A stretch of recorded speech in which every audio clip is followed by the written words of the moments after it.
pues nos da mucho gusto darle la bienvenida al Colegio de México al demógrafo, gran experto en temas de población, de migración y un colega frecuente en el Colegio de México, Massimo Livi Bacci.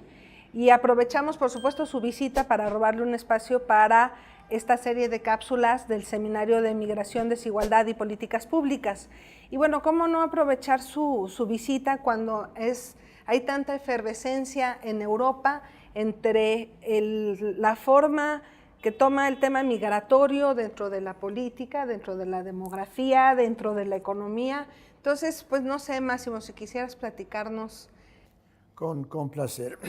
Primero, pero quiero agradecer la invitación y me da mucho gusto hablar contigo sobre un tema que es el tema principal del debate público en Europa. Yo diría hoy la salida de la crisis económica y el tema migratorio son los dos aspectos donde se concentra la atención de los políticos, de la opinión pública.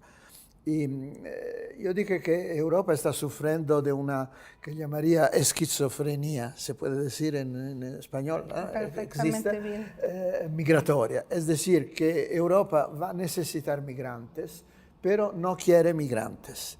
Y hay, de una manera u otra, necesidad de tener ideas más claras, de tomar posición políticas a largo plazo, porque el asunto migratorio es un asunto que no es coyuntural, es un asunto de largo alcance, y resolver este tipo de esquizofrenia.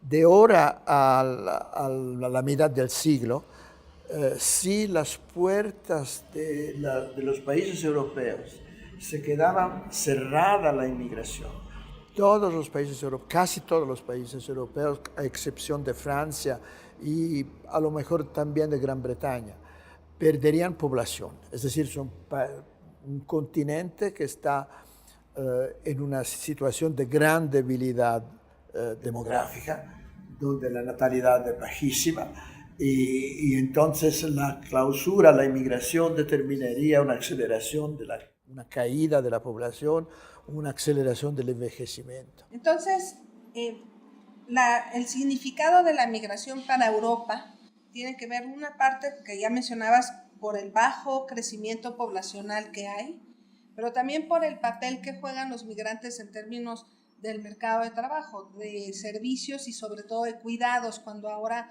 hablamos de esta crisis de cuidados a nivel mundial, pues yo creo que Europa o Japón, que están tan más avanzados en su proceso de envejecimiento, son el ejemplo más claro. ¿Qué tanto, o sea, cuando tú hablas de que Europa necesita la migración, qué tanto te estás refiriendo a esto?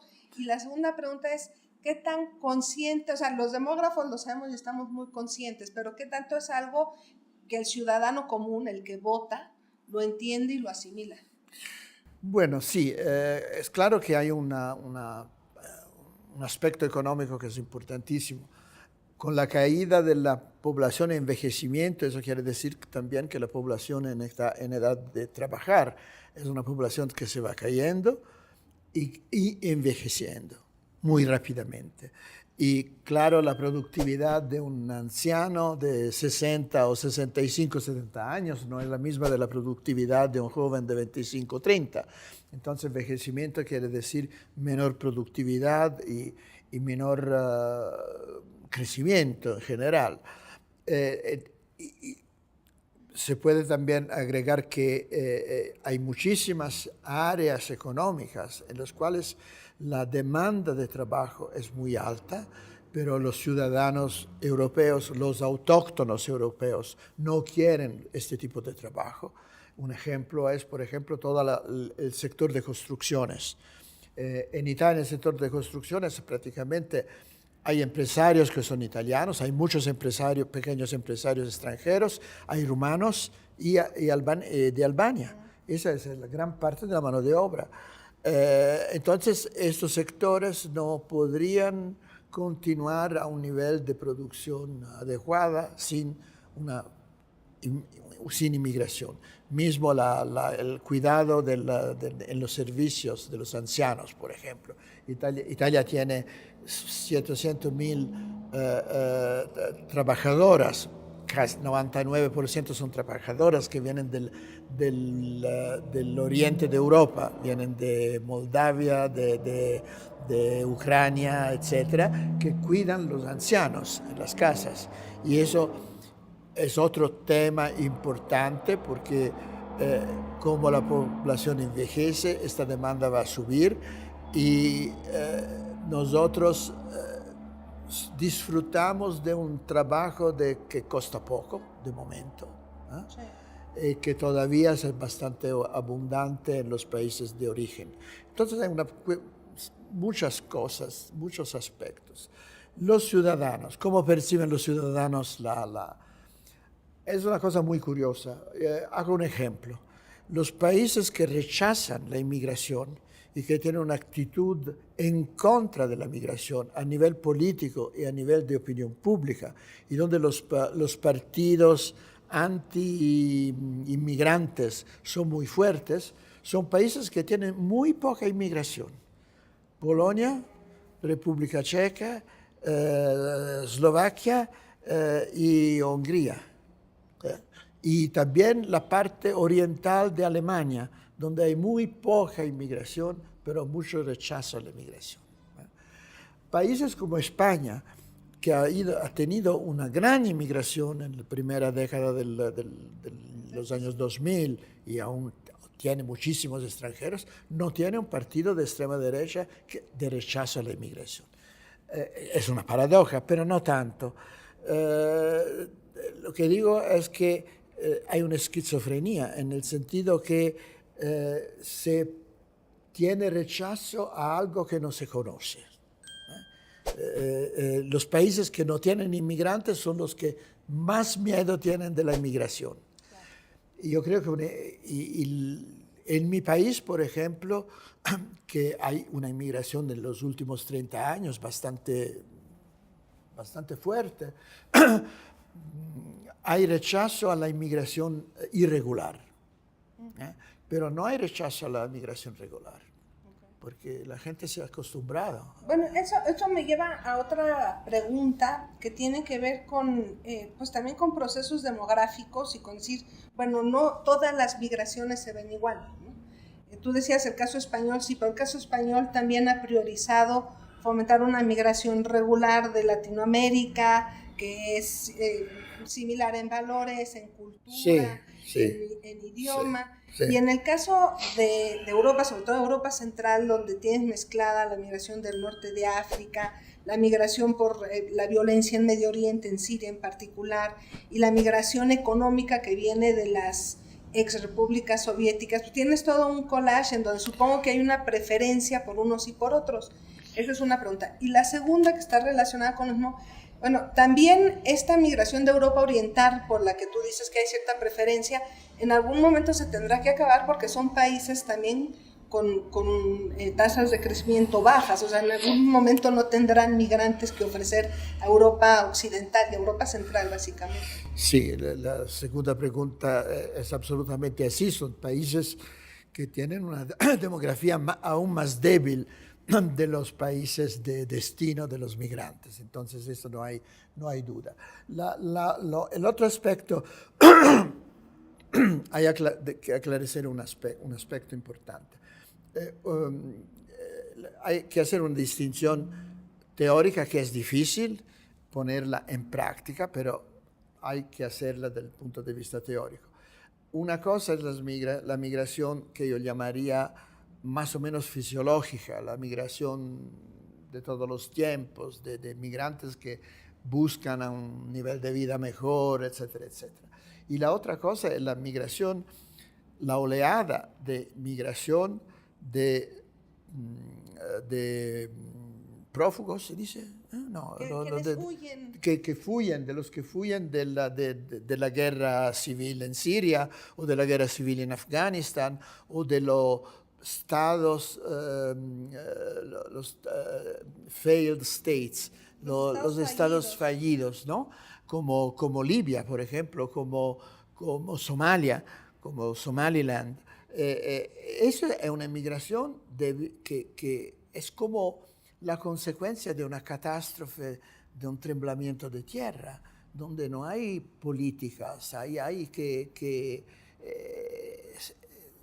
intentar gestionar las consecuencias de millones de gente que se fuyen de la discriminación, del peligro, y eso creo que es otra cosa. Y eso tiene, no con la política migratoria, pero con la política exterior en general. Eso, claro, complica las cosas, porque el tema es muy vivo en Alemania, pero Alemania ha aceptado 1 millón de migrantes de sirios en un año.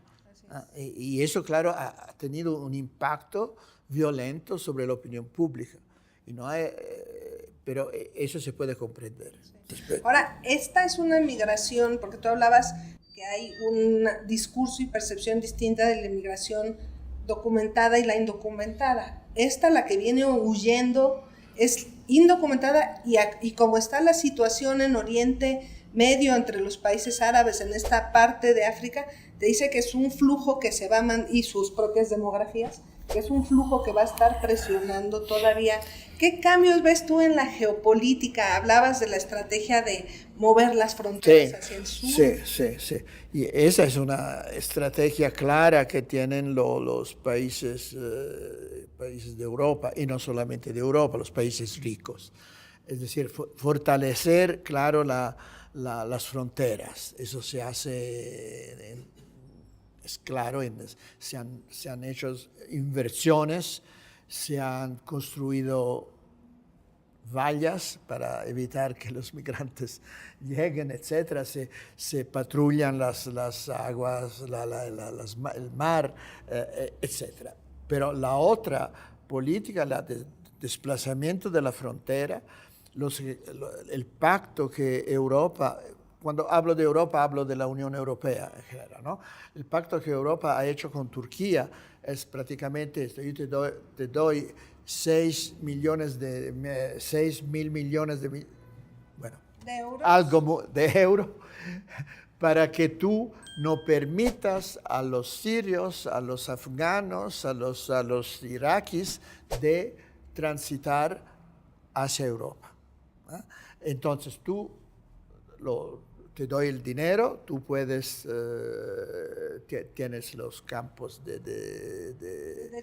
detención, etcétera, etcétera, hagan lo que quieras, pero no me mandes, yo te pago. La misma estrategia se está poniendo en acto con la inmigración que viene del África subsahariana. Fortalecer, por ejemplo, en la frontera entre Libia y Níger, donde pasa un flujo enorme de inmigrantes que después atravesan Libia y después atravesan el mar Mediterráneo y llegan a Italia. Esa es otra estrategia clara. Yo creo que ese es un tema de mucho interés a México, porque México es también tiene la misma, tránsito, claro. Y está frente a un gran gigante. Y Trump sería muy contento si México fortalece un muro con Guatemala también. Así es. Bueno. Pero, por ejemplo, ahí, claro, por supuesto que tiene que ver con la fortaleza de la Unión Europea frente a Turquía, frente a Libia. Pero, ¿cuál es la posición de los gobiernos que están aceptando, o sea, este rol de tránsito, de controlar el tránsito a cambio de este apoyo económico? Con Turquía es un país en desarrollo, un grande país, porque tiene 80 millones de habitantes, entonces es un país importante en la estrategia de la NATO, aunque ahora hay contrastes claros en términos de política internacional, y hay una ambigüedad de fondo muy fuerte, porque hay posibilidad de chantaje desde el punto de vista de Turquía. Dice, bueno, si tú no me das esto, yo abro la puerta a los inmigrantes. Entonces es una situación, yo creo, que se puede durar en un periodo transitorio, pero no para siempre.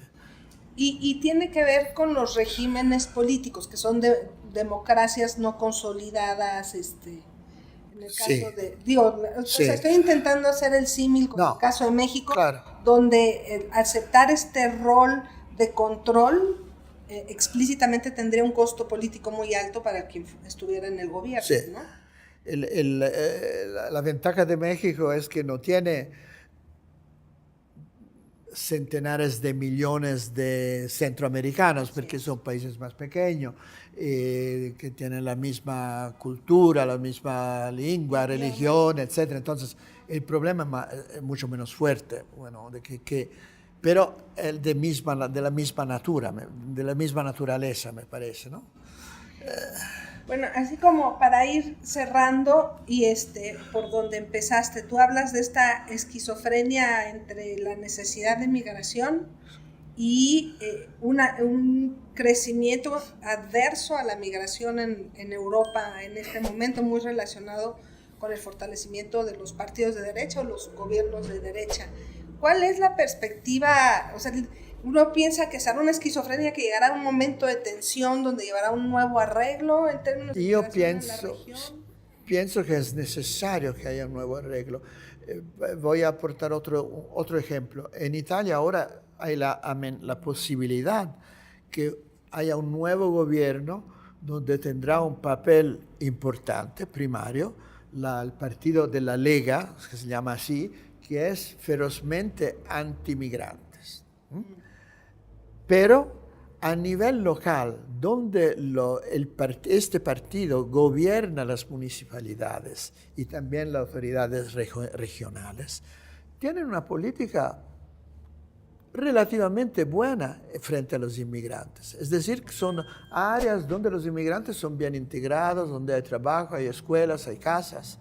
Los indicadores de integración son altos. Eso quiere decir que hay un realismo, de hecho, porque también los partidos de derecha tienen, una cosa es ganar votos, otra cosa después es gobernar. Y saben que hay necesidad de inmigrantes. Entonces, a largo plazo yo creo que hará un arreglo. A corto plazo yo creo que es un periodo de grande tensión. Un periodo negro para el Sí. momento por la presión de las llegadas. Periodo negro. Y también por falta de un debate que no sea emocional, ¿no? Falta de un debate racional sobre la migración.